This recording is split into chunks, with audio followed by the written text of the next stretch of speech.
추미애 장관은 당초 예고한 대로 오늘 이 윤석열 징계위를 열 것으로 보였지만 여러 변수들이 생겼죠. 법무부 감찰위원회가 이 윤석열 총장에 대해 징계를 청구하고 또 직무에서 배제한 건 부당하다라고 지적을 했습니다. 자, 법원도요, 윤 총장이 직무에서 배제가 되면 이 검찰총장으로서의 직무를 수행할 수 없게 되는 그야말로 회복하기 어려운 손해라고 판단하고 윤 총장이 제기한 집행정지 신청을 받아들였습니다.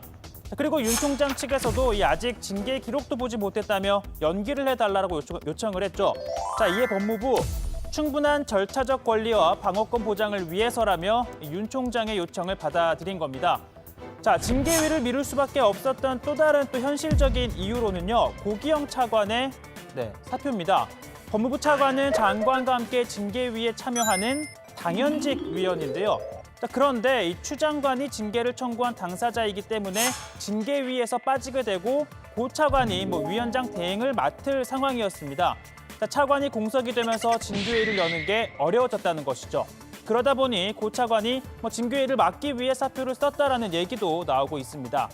사실 고기영 차관 현 정부 들어 검사장으로 승진을 하고 부산지검장 6개월 만에 서울 동부지검으로 올라와 또 4개월 만에 이 고검장급인 차관에 발탁이 됐죠. 특히나 동부지검이 추미애 장관 아들과 관련한 사건을 맡다 보니 이 야권에서는 추 장관 측근이라며 각종 의혹을 제기했고 추 장관 역시 고 차관을 이렇게 옹호한 바 있습니다. 아들 수사건하고 관련이 있는 거 아닙니까? 차관으로 발령난 게? 네? 제가 보니까 지금 동부지검장 공석인데 소설을 쓰시. 아니 장관이 저 자리에 앉아서 소설을 쓴다고 답 이야기를 하는데 위원장님 괜찮습니까? 국회의원들이 지금 물어보는데 지금 장관이 그 자리에 앉아서 소설을 쓰고 있네? 우리 소설가입니까 국회의원들이? 질문 같은 질문을 하세요. 자, 이렇게 옹호를 했었죠. 자, 고기영 차관은 이틀 전 법무부 이 과장급 검사들로부터 받았던 이 항의 서한을 추미애 장관에게 전달을 하면서 수차례 설득을 했지만 반영이 되지 않자 이 지금의 상황에 대한 책임을 지겠다며 사의를 표명한 것으로 전해집니다. 추 장관은 당시에는 반려를 했지만 이 고 차관이 어제 오전 이 법무부로 출근을 했다가 곧바로 또 청사를 떠났다고 합니다. 자, 어제 추미애 장관이 청와대를 찾아가 문재인 대통령을 만난 것도 이러한 상황을 설명하고 이 후임 차관 인선에 대한 논의를 하기 위한 차원이었던 것으로 풀이가 됩니다. 자, 문재인 대통령 오늘 곧바로 후임 차관으로 이용구 변호사를 내정했습니다. 이 판사 출신으로 비검찰 출신 첫 법무부 법무실장을 지냈죠. 자, 청와대는 검찰개혁 등 법무부 현안을 공정하고 중립적으로 해결하고 또 조직을 안정화하는 데 기여할 것으로 기대한다며 인선 배경을 밝혔는데 임기는요, 내일부터 시작이 됩니다. 즉, 4일로 예정된 윤석열 징계위에도 당연직으로 참여할 것으로 보입니다. 자, 아무튼 윤 총장이 법무부 감찰위와 법원에서 사실상 2연승을 거두자 국민의힘은 역공을 펼치고 있는데요. 문재인 대통령을 향해 추미애 장관이 징계위를 취하하도록 지시할 것을 요구했습니다. 또 윤 총장을 향해 정치적 중립을 요구하고 있지만 정작 이를 어긴 건 추미애 장관이라고 주장합니다. 정치적 중립성을 훼손하고 있는 것은 법무부 장관 자신입니다. 검은 단지가 주전자를 보고 검다고 한다는 유화가 생각이 납니다. 뭐 묻은 개가 겨 묻은 개를 나무란다는 속담이 바로 생각이 납니다. 문재인 대통령께서는 이런 사단을 일으킨 추미애 장관을 즉시 경질하시기 바랍니다. 자, 그러면서 문재인 대통령이 과거 정권을 반면교사 삼아야 한다라고도 했는데요. 자, 국민의힘 입장에서는 일종의 자기 반성이었을까요? 부녀 대통령처럼 해서는 또 그렇게 되어서는 안 된다라고 말입니다.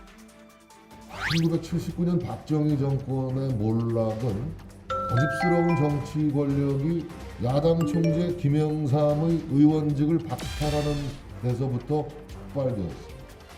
윤석열 찍어내기의 후폭풍은 김영삼 찍어내기 후폭풍의 데자뷰가 될 수 있으니 현 정권은 명심하셔야 할 겁니다. 국정원 댓글 사건이 당시 총장을 배제하고 담당 수사검사를 갖다가 배제하고 그 결과가 오늘날 어떠한 형태로 나타난지 너무 잘 아실 겁니다. 나중에 후회밖에 할 수 없는 그런 상황에 도래한다는 것 갖다가 명심하시고 자, 반면 민주당은요, 법원의 결정과 법무부의 징계 절차는 무관하다라는 점을 강조했습니다. 이 직무에 복귀해야 한다고 본 법원의 판단과 이 징계 사유가 옳고 그른지를 판단하는 건 별개의 문제라는 건데요. 자, 무엇보다 이 지금의 상황에서 이 징계 자체를 없던 일로 하기에는 이미 타이밍이 늦었다라는 기류가 강합니다. 자, 여기에서 후퇴할 경우 이 레임덕 우려가 커지는 만큼 이틀 뒤 중계위에서 이 추미애 장관의 뜻대로 해임을 밀어붙이고 이 대통령이 수용하는 방향으로 진행될 가능성 현재로서는 높아 보입니다. 자, 오늘 아침 회의에서도 윤석열 총장을 향해 지도부가 일제히 총 공세를 퍼붓는 모습이었는데요. 자, 검찰 개혁의 필요성을 강조했습니다. 문제의 원점은 검찰 개혁입니다. 검찰 개혁은 포기할 수도 타협할 수도 없는 절체절명의 과제입니다. 어떤 난관이 있더라도 시대적 과제인 검찰 개혁을 국민과 함께 완수하겠습니다. 문제의 본질은 검찰 개혁, 민주적 검찰입니다. 민주적 검찰, 법이 지배하는 검찰로 개혁돼야 합니다. 검찰 개혁의 도도한 물길을 더 이상 되돌릴 수 없습니다. 어떤 저항에도 검찰 개혁 반드시 해낼 것입니다. 자, 이런 가운데 검찰의 조직적 반발도 만만치 않습니다. 자, 추미애 장관이 취임 후 첫 법무부 검찰국장으로 발탁하면서 역시나 또 측근으로 꼽힌 조남관 대검차장은 앞서 총장 대행으로 있는 동안 추 장관에게 한 발 물러나달라라고 읍소를 했었죠. 여기에다가 윤 총장에 대해 감찰을 진행한 대검감찰부를 조사하라고 지시했습니다.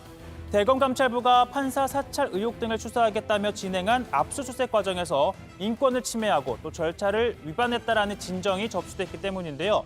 대검감찰부 조국 전 장관이 임명한 판사 출신의 한동수 감찰부장이 이끌고 있는데요. 그러니까 윤 총장을 겨냥한 감찰과 수사에 나섰던 대검감찰부에 또 대검이 역공에 나선 모양새입니다.